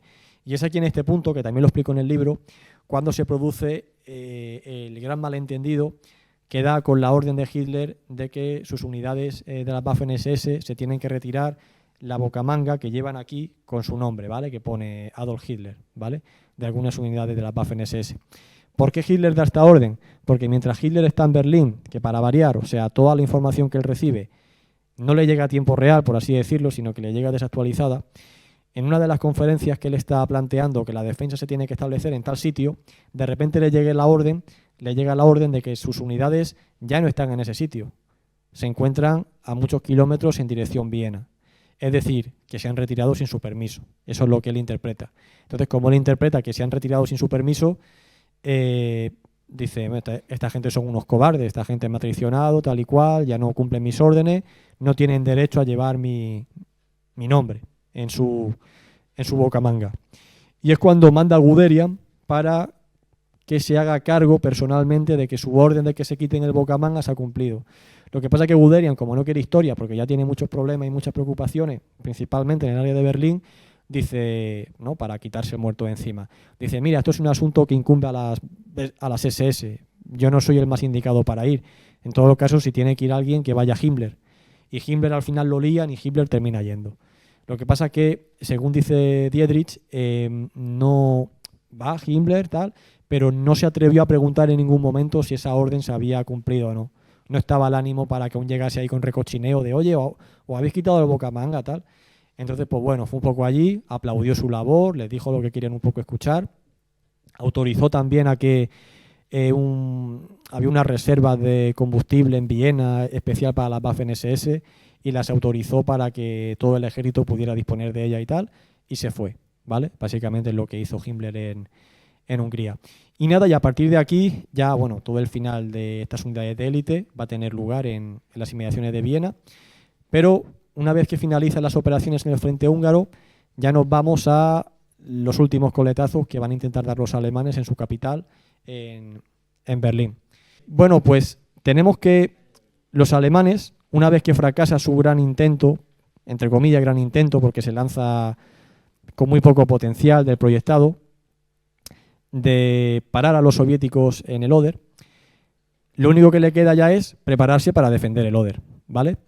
Y aquí ya pues se establecen una serie de ejércitos, ¿vale? Desde Manteuffel en el norte, Busse, y luego en el sur estaría Schoner, ¿vale? Y luego Heinrici, pues eres el comandante en jefe del grupo de ejércitos Vístula, que de alguna manera los articula. La gran pregunta que he hecho al principio, vamos a poner que estamos en marzo del 45. ¿Los alemanes piensan que pueden ganar la guerra? Evidentemente no. ¿Piensan que de alguna manera se pueden mantener vivos? Tampoco. Pero, ¿qué les queda que perder? Sobre todo a la cúpula, ¿no?, del gobierno alemán, que sabe que, vamos, que en cuanto los pille los van a fusilar, pues lo mismo te da, una vez que sabe que vas a morir, lo mismo te da intentar retrasar ese día el mayor tiempo posible y que no sea inminente, ¿no? Lo que sí que es cierto que muchos generales alemanes, ¿vale? Muchos generales alemanes, como por ejemplo Busse, pensaban que la guerra estaba totalmente perdida, pero sí que tenían la intención de mantenerse firme en el Oder para de alguna manera dar tiempo a los estadounidenses a llegar antes a Berlín, a llegar a ocupar el mayor territorio de Alemania posible, para que así en la posguerra ese territorio no fuese administrado por la Unión Soviética con con todo el significado que eso conlleva, tanto para la población civil como para absolutamente todo. Entonces, eso sí que lo pensaban los alemanes. Vamos a intentar ganar tiempo. No ganar tiempo ni para ganar la guerra ni para llegar a un acuerdo, que ya es imposible, pero sí para por lo menos que el mayor número de población alemana no caiga bajo dominio soviético. Eso es lo que ellos creían, claro. Hoy en día sabemos que ese pensamiento es erróneo porque Alemania ya estaba repartida y daba igual que los alemanes aguantaran en un punto o en otro porque la línea de que cada país iba a quedar ya estaba fijada. Pero bueno, eso sí que lo sabían, la cúpula alemana sí que lo sabía, lo que pasa es que decidieron no hacerlo público para precisamente no dar pie a que generales como por ejemplo Busse, que mandaba el 9º ejército allí en el Oder, dijese, pues si esto ya da igual, ¿para qué voy a resistir si esto ya está repartido? Lo que sí que promovían los alemanes era, esto se llama Plan Eclipse, ¿vale? Esta división de Alemania se llama Plan Eclipse, que esto no se difundió. Lo que sí se difundió fue el Plan Morgenthau, que el Plan Morgenthau básicamente decía que iban a aniquilar a Alemania, iban a matar a todo el mundo, esterilizándolo incluido, y que iban a convertir en Alemania en un país de la edad de piedra. Entonces, claro, esto sí que lo promovían los alemanes y de alguna manera, pues la gente obviamente, si escucha eso, tiene miedo y dice, bueno, pues si me van a matar cuando me pillen, voy a intentar que no me pillen, combatiendo hasta el final, ¿no? Entonces, este pensamiento sí que está presente durante la campaña final, por lo menos en el frente oriental, ¿vale? Luego también tenemos otra frase que se dice mucho de esta época, y es que muchos civiles, en el frente occidental, que sí que se rendían, pero bueno, a nivel general decían que ellos preferían un final horroroso en lugar de un horror sin fin, ¿no? Que es al final lo que se había convertido en esta época, que era un horror sin fin, porque diariamente pues, se producían todo tipo de catástrofes, de nuevas derrotas, más muerte, más bombardeo, más restricciones, más horas de trabajo, más cansancio, menos comida. De hecho, Alemania en esta etapa final, si la guerra llega a durar un poco más, se especula que hubiera habido hambruna en Alemania, porque ya no tenían capacidad para alimentar a su población, ni al ejército, ni a nada. O sea que esto Goebbels lo deja claro que es un peligro muy real al que se enfrentó Alemania y probablemente, si ya digo, si a lo mejor la guerra llega hasta agosto o septiembre o lo que sea, Alemania ya sí que estaba a punto de colapsar. Había perdido la región de Silesia, recordemos, a finales de enero, y la cuenca del Ruhr también la llega a perder a finales de marzo. O sea que tampoco tenía ya capacidad para seguir fabricando. En Berlín, en las inmediaciones de Berlín, quedaban algunas fábricas, pero no es, estamos hablando ya de una producción muy residual. Entonces, a partir de aquí, Alemania sí que está tocada de muerte.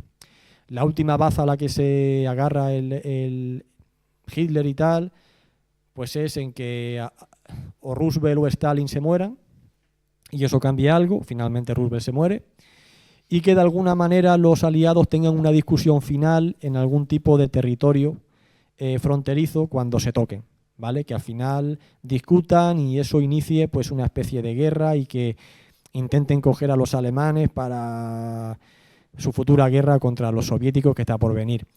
Hoy en día sabemos que es un pensamiento completamente irreal, yo creo que en la época también lo sabían, pero insisto, cuando ya no tienen nada que perder, pues ya te da igual también lo que creer y bueno, te puedes autoconvencer un poco de eso.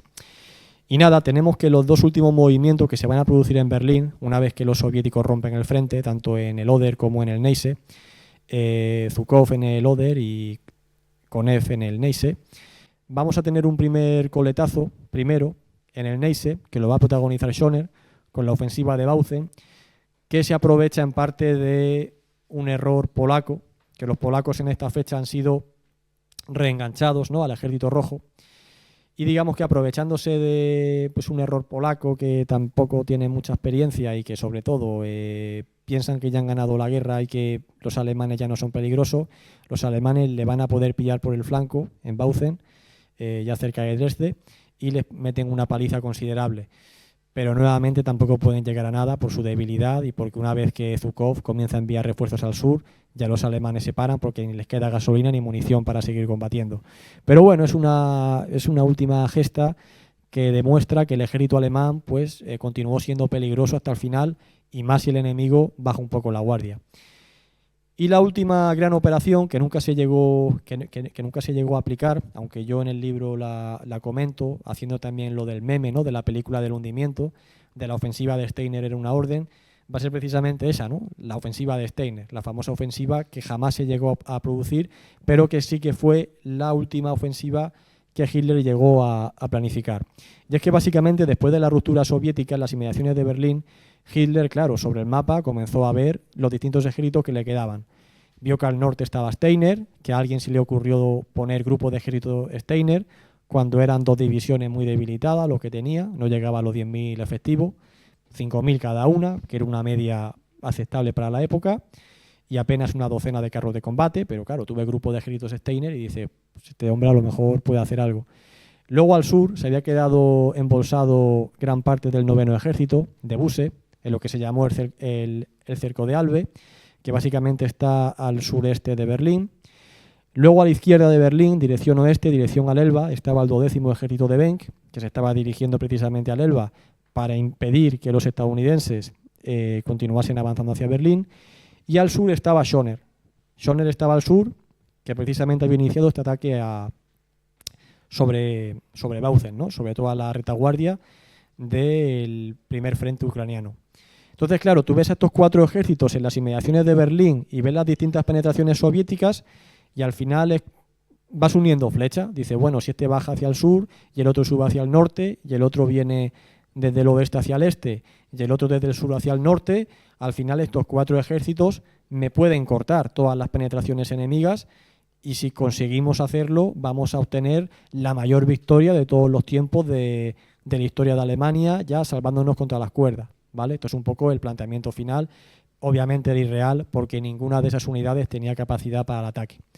Entonces, en primer lugar, Steiner traiciona a Hitler, entre comillas traiciona, no es que lo traicione, es que tampoco puede hacer otra cosa, pero en cualquier caso incumple la orden que se le ha dado, ¿vale? De hecho, Hitler lo amenaza con que lo va a fusilar, como no ataque, pero aún así Steiner, pues obviamente no ataca porque tampoco podía. Pero bueno, Hitler también pretendía un poco que, oye, aunque no puedas cumplir la misión, pero tú atacas, que seguro que Zhukov envía fuerzas a intentar parar tu avance, y esas son fuerzas que sacamos del combate interno de Berlín, ¿no? Y me da a mí más tiempo de vida. Bien, pues Steiner no ataca. Busse, al principio, cuando recibe la orden, él sí está dispuesto a atacar, ¿vale? A Busse se estima que le quedaban entre 150.000 y 200.000 combatientes. Insisto, o sea, muchos son Volstrum, muchos son gente que no tiene capacidad para combatir, no le queda combustible, no le queda munición, no le queda nada, pero claro, sobre el papel, ver casi 200 efectivos y parece que tenía ahí, ¿sabes? Una barbaridad. Busse, como digo, en un primer momento sí que está dispuesto a atacar. Lo que pasa que recibe una llamada de Heinrici, que Heinrici todavía era su superior, y Heinrici le dice que ni de coña, que ni se le ocurra atacar, que rompa hacia el oeste y que intente ir hacia el Elba y juntarse con Benck y que ni loco se meta en Berlín porque eso va a suponer el sacrificio en combate de todos sus hombres. Así que Busse también se raja. Benck, que venía desde el Elba, ¿no? Desde el oeste hacia el este, sí que viene, pero en vez de romper y en vez de atacar a Konev, simplemente se limita a establecer un corredor en las afueras de Berlín para que intenten escapar el mayor número de civiles posible, y luego también se queda a la espera de Busse, con el que estaba en contacto, ¿vale? Como esperándole para decir, oye, venid donde estamos nosotros, os recogemos y luego ya todos juntos nos vamos hacia los estadounidenses.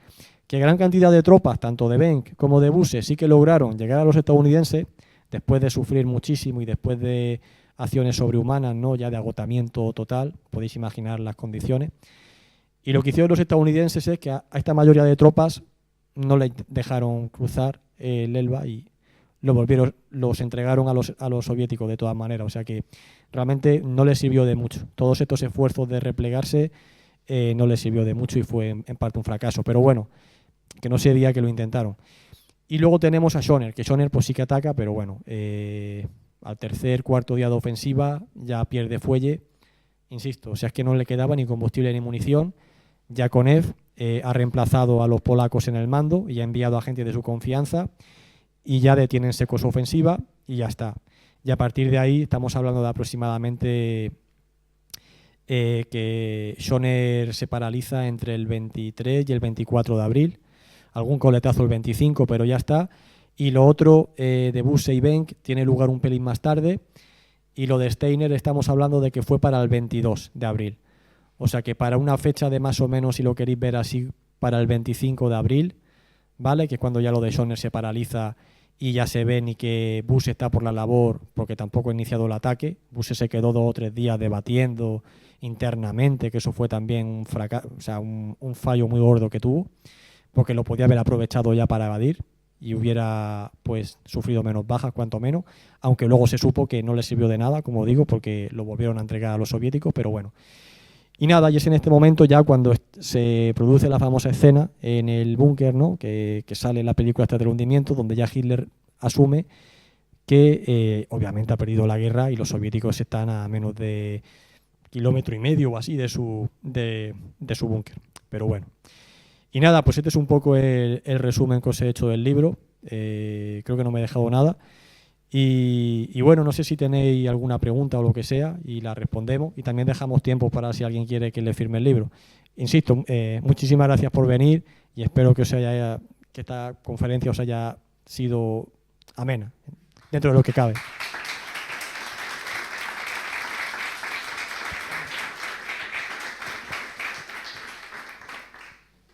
Sí, Sergio, perdona.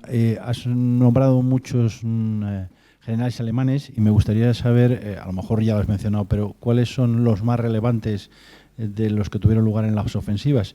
Y un poco saber por qué los eligieron a ellos, si es que estaban ubicados allí, si es que los desplazaron de algún otro sitio porque eran especialmente buenos en ofensivas. Sí, o sea, lo más relevante de esta etapa final van a ser los cuatro cuerpos Panzer SS, primero, segundo, tercero y cuarto. El cuarto es el protagonista absoluto del Frente Húngaro, que está desde principio a fin, los desplazan desde Varsovia, y los otros, el segundo y el primero, llegan, como digo, de las Ardenas, y al final los trasladan por lo que he dicho, o sea, básicamente es a las unidades a las que mejor equipo se destina.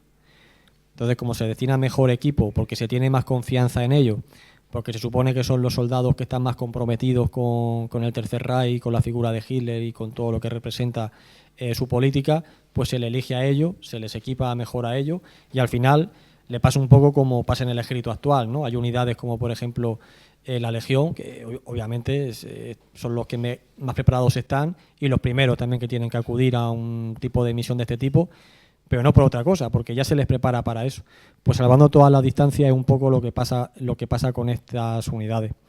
Pero sí, lo más relevante realmente es el cuarto cuerpo Panzer SS, que es la que está presente en todo, y luego ya pues el primero y el segundo, con el estandarte, Das Reich, Hohenstaufen y Hitlerjugend, son los más relevantes.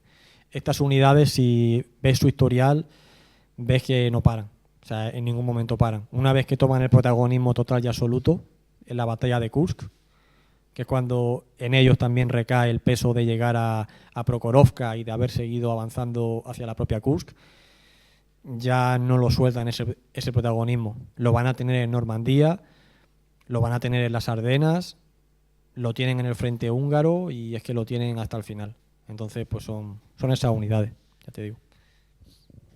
Bueno, yo tengo dos preguntas. La primera es, en tu opinión, ¿cuándo Alemania ya no tenía ninguna posibilidad de ganar la guerra? O sea, es decir, algunos analistas dicen que en Kursk sí que podía haber optado al empate, pero una derrota total, ¿en qué momento tú crees que ya no tenía ninguna opción? Y la segunda es, ¿no hubo ninguna revuelta civil cuando ya Alemania ya estaba prácticamente derrotada? Porque sí es verdad que en la Primera Guerra Mundial sí que hubo revueltas civiles cuando Alemania ya no podía ganar la guerra. En la Segunda Guerra Mundial no hubo ningún... Digo a nivel civil, porque es verdad que a nivel militar sí que con la Operación Valkyrie y tal. Y nada, esas dos preguntas. Sí, a ver, con respecto a la primera, es que eso en la primera parte de mi intervención, claro, creo que no lo he dejado suficientemente claro. Una cosa es no poder ganar y otra cosa es no poder forzar algún tipo de acuerdo para mantenerte. Entonces, respondiendo a la primera pregunta de no poder ganar de ningunas, yo creo que... No quiero decir Moscú, yo insisto en irme a noviembre del 42. Si te vas en noviembre del 42 y de alguna manera se hubiera podido taponar o haber defendido mejor Stalingrado como se defendió el saliente de Razev, que en Razev no hubo ningún problema, y Rommel por algún tipo de milagro hubiera podido llegar a Suez y hubiera cortado eso, tal vez, no te digo que se hubiese ganado incluso, pero otra cosa hubiera pasado. Entonces yo lo fijaría ahí. Pero si quieres ir que obviamente y con los datos que tenemos hoy en día no pudieron ya ganar, yo creo que una vez que fracasan a finales del 41, yo lo fijo ahí. Y la posibilidad de llegar a cualquier tipo de acuerdo, sí, posiblemente en Kursk. Luego también hay que especular, esto da para mucho, saber qué hubiera pasado si el desembarco de Normandía lo hubiesen rechazado. Yo que he estado por allí viviendo mucho tiempo y he investigado mucho la batalla de Normandía, yo sigo creyendo que si los alemanes hubieran sabido, en plan con 10 horas de antelación, si es más mejor, ¿vale? Pero con un margen de horas de antelación, que el desembarco iba a ser en Normandía y que esa iba a ser la única operación y principal y tal, y a partir de ese momento ponen a todo su ejército en alerta y empiezan a enviar refuerzos a Normandía, ya te digo, con un margen de mediodía o un día de antelación, yo creo que el desembarco de Normandía se rechaza en seco porque lo pasaron muy mal los aliados en Normandía, pese a la debilidad alemana, que los pillan desprevenidos, que habían bajado la guardia por el tema de la tormenta y demás, y que al final en los puestos de combate estaban los soldados de guardia. No estaban, se dice, no, estaba la 352 en Omaha, ¿no? En Omaha no estaba si acaso, ¿qué te diría yo? Una cuarta parte o menos de una cuarta parte, tal vez estaba una sexta parte de la 352, pues imagínate si está la división entera. Por ahí está claro que no pasa. Y como esa playa lo puedes extrapolar a las demás, y la Hitlerjugend ya preparada para contener el asalto en cuanto hubiesen desembarcado junto con la Panzerlehr. Yo creo que, ya te digo, si lo hubieran rechazado en Normandía, el tema es que, claro, eso hubiera supuesto un debate muy duro interno por parte de los aliados, porque Stalin, que como un loco no paraba de demandar la intervención, tú imagínate que hacen esa intervención y fracasan en seco. Ya mínimo te tienes que ir al año siguiente para plantearla. Eso hubiera hecho saltar muchas chispas entre los aliados. No te digo yo que hubieran discutido y tal, pero era un tema muy caliente entre ellos y muy tenso y no sé. Pero bueno, yo creo que lo fijamos en Kursk y así no evitamos problemas, pero vamos. Porque lo otro ya es especular por mi parte. Y la otra pregunta era... sobre las revueltas civiles. La revuelta.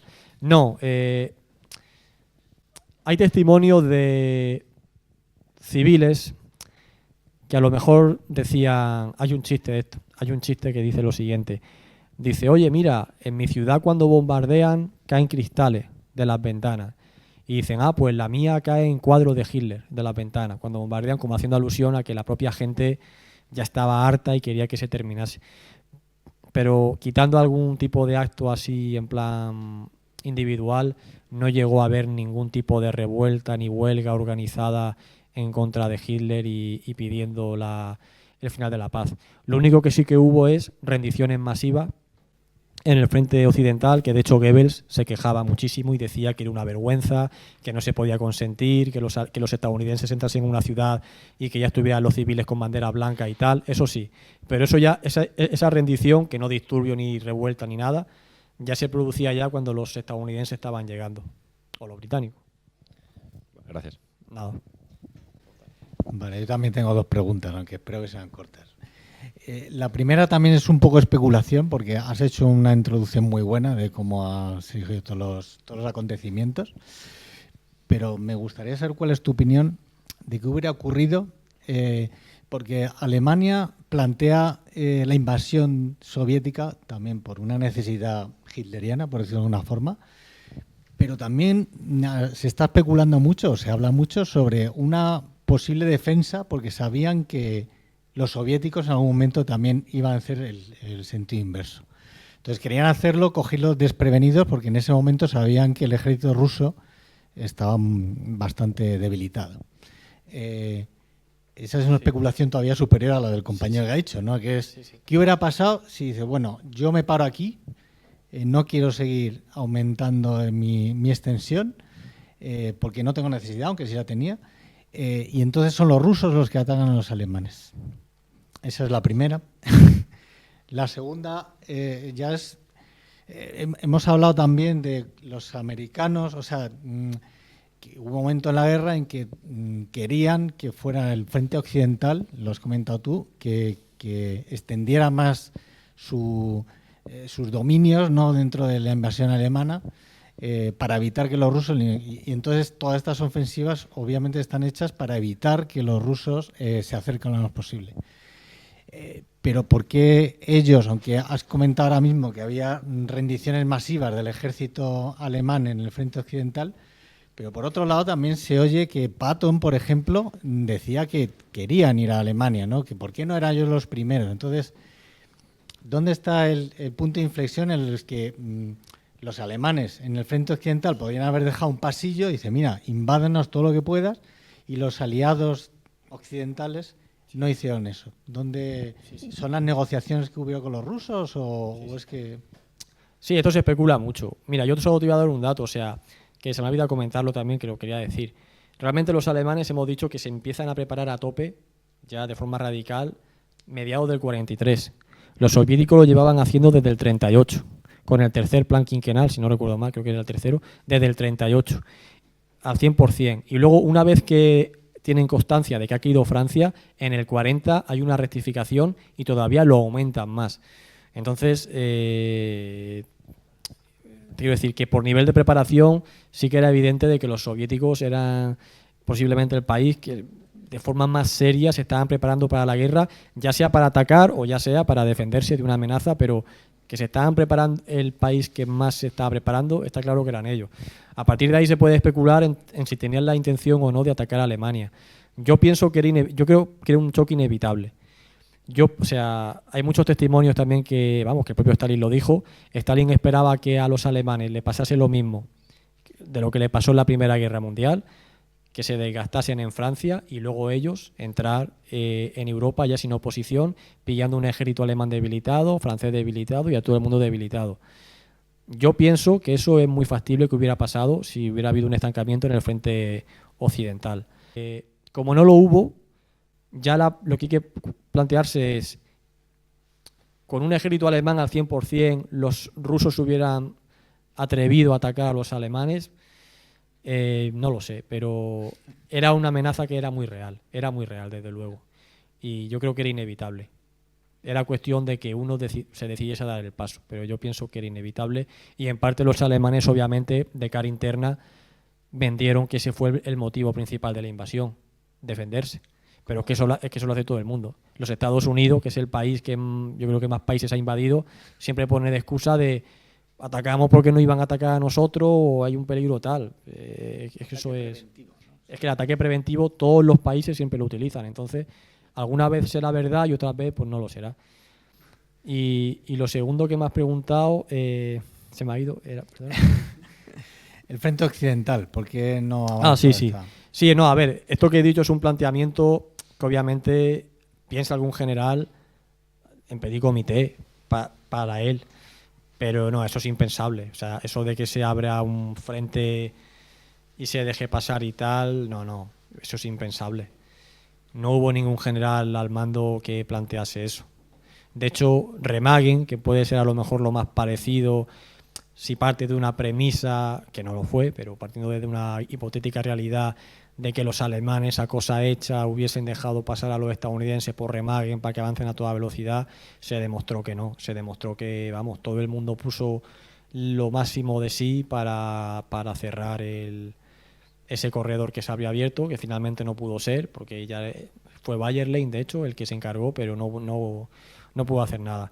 Pero no, eso es impensable, eso es impensable. Ahí a lo mejor me han malinterpretado, Javi, porque he comentado que sí, que obviamente es lo que querían los alemanes, pero de hecho ya en abril del 45, una vez que embolsa el Ruhr, ya no hay oposición alemana prácticamente en el frente occidental, más allá de 4 que se organizan en un pueblo, pero ya apenas hay resistencia. O sea que en parte eso que dices tú se cumple, pero no de forma intencionada, sino porque no hay otra. Y de hecho Stalin se llega a quejar, Stalin emite un comunicado interno en el que llega a acusar a Roosevelt de que han llegado a un pacto secreto con los alemanes y por eso le están dejando avanzar con tanta facilidad por el frente occidental, mientras los soviéticos en cada avance que hacen lo tienen que pagar con un baño de sangre. Pero no, eso es especulaciones, nunca hubo ningún pacto, a pesar de que Stalin incluso lo llegó a sugerir. Sí, totalmente. No, yo solo tengo una pregunta. ¿Hubo algún motivo en especial por lo que los lobbies de la industria alemana nunca se unificasen o por qué Hitler nunca buscó unificarlos? Sí, a ver,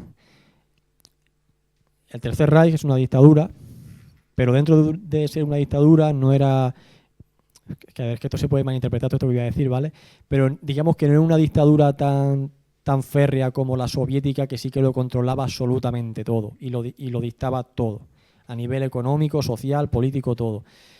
Dentro de la economía alemana había lobbies, como tú has comentado, que tenían mucho poder y ellos de alguna manera estuvieron pugnando por contratos militares durante gran parte de la guerra, simplemente porque les interesaba que su vehículo, su carro de combate, su camión, su lo que sea, se terminase imponiendo para así ganar el contrato y ganar dinero, básicamente, no tiene más, como pasa hoy en día. Entonces, estos lobbies estuvieron presentes hasta más o menos mediados del 43, en el que los alemanes ya llegan a la conclusión de que dicen, oye, o nos ponemos las pilas o aquí no hay nada que hacer. Y es a partir de ahí cuando los van unificando y ya les cortan el poder que tenían de forma radical. Pero hasta la fecha sí que es cierto que lo habían tenido. En parte también hay que pensar que muchos de estos lobbies hayan financiado también a Hitler para llegar al poder, simple y llanamente por el peligro que representaba para ellos un sistema comunista. Entonces, en parte Hitler pues, también tenía cierto compromiso con ellos, pero ya llega un punto en el que dice, oye, o aplicamos esto o todos caemos. O sea que básicamente ese es el motivo. Vale, muchas gracias. Simplemente era eso. Bueno, para los que queráis firma, poneros, o sea, lo que hacemos aquí normalmente os ponéis aquí así haciendo un caminillo aquí por detrás para ir pasando por la mesa donde está Sergio y a él ahí os va firmando y yo voy retirando estas sillas por aquí para que no os molesten.